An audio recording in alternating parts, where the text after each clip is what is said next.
Hi, and welcome to another episode of What's the Dish? I'm Chef Steve Weiss of Blue Ridge Community and Technical College. Today, we're going to make pork chops with white beans, a comfort food for those cold winter nights. Great, great dish. Let's get started. First thing we're going to need is we're going to have a little bit of oil, okay? And we're going to have some tomato paste, red bell pepper, onion, pork chops. Now the pork chops can have the bone in or the bone out. I kind of like it with the bone out, so I usually buy the bone out. Nice fresh rosemary. If you have dry rosemary, that's perfectly fine, but fresh rosemary is really good too. Chicken stock, white beans, and it could be navy beans, and some fresh parsley, and a little bit of salt and pepper just to season. All right, so what we're going to do now is we're going to get our pan up, and we're going to put some oil in, about a tablespoon or so.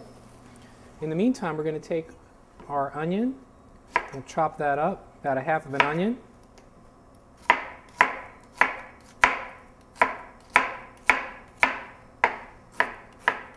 You just want to chop that up, coarse chop. We're at home, you don't have to be fancy.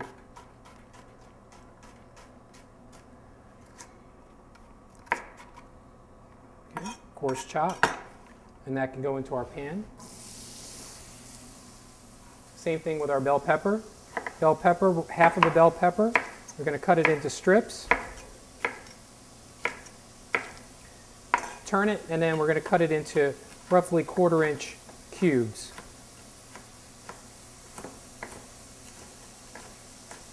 Some are a little bigger, some are a little smaller.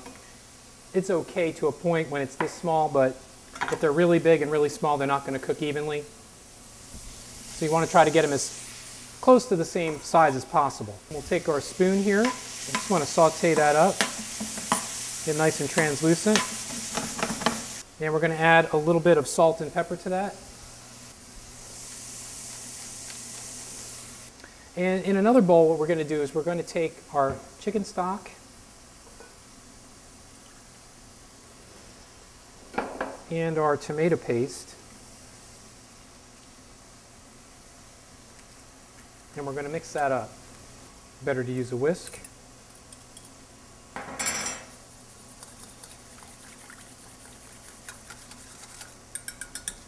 All right. At this point, we're going to add our beans.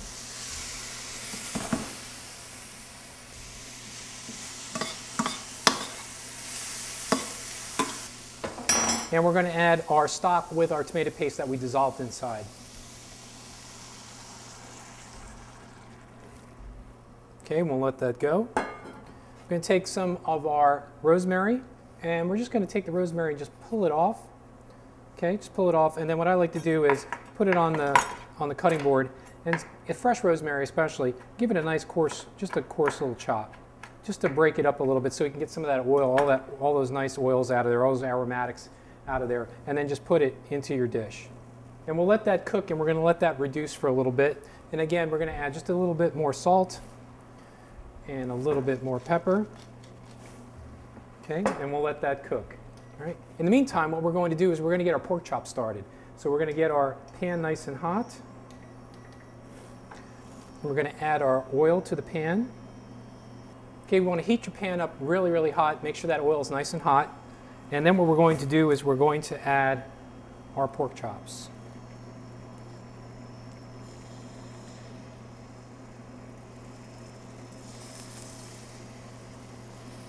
And we want to get a nice sear on that, meaning that we want to brown it pretty well. In the meantime, this is continuing to reduce.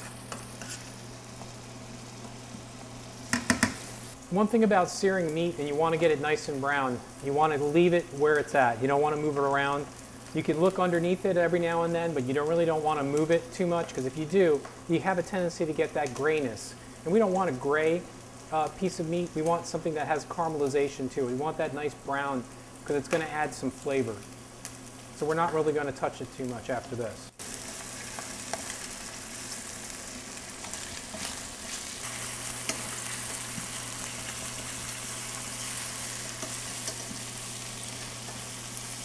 Okay, it's just starting to brown now. You can also take a little bit of rosemary to help flavor the oil. take a couple of pieces of rosemary, put that in the oil so that it also infuses in with the meat as well. And they can just be picked out later. You can see you're starting to get some nice brown and nice caramelization on that. Okay. And we'll let that cook. You get that nice smell of the rosemary coming out.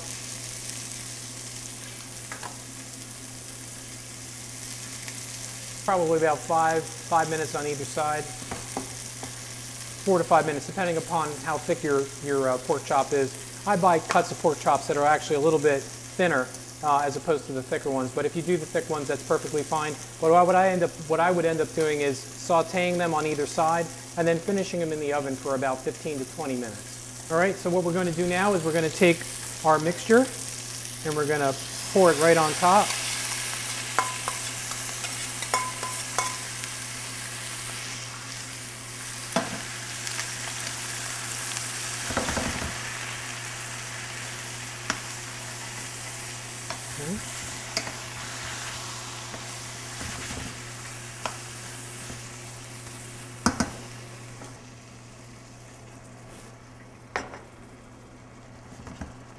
See it's bubbling away.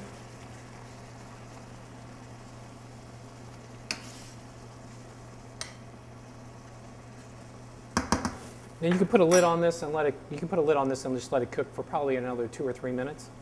But we're just going to let it go by what it's just cooking, just open air. And you can, as it starts to evaporate a little bit more, you'll start to see the sauce thicken even more. Now I just added a little bit of water to help to get the meat from sticking on the bottom, and it's not sticking now. Okay, so when you're done with this, you're ready for presentation. Just grab your nice plate.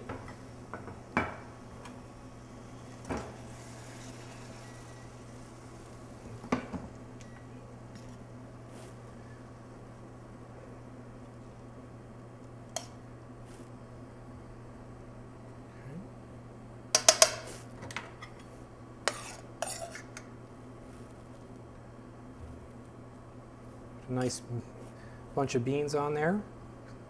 Take a little bit of parsley and roll it up really, really tight. Chop it down nice and fine, and then a little bit of parsley on top. Very festive, very hearty, and a delicious meal. I hope you enjoy it.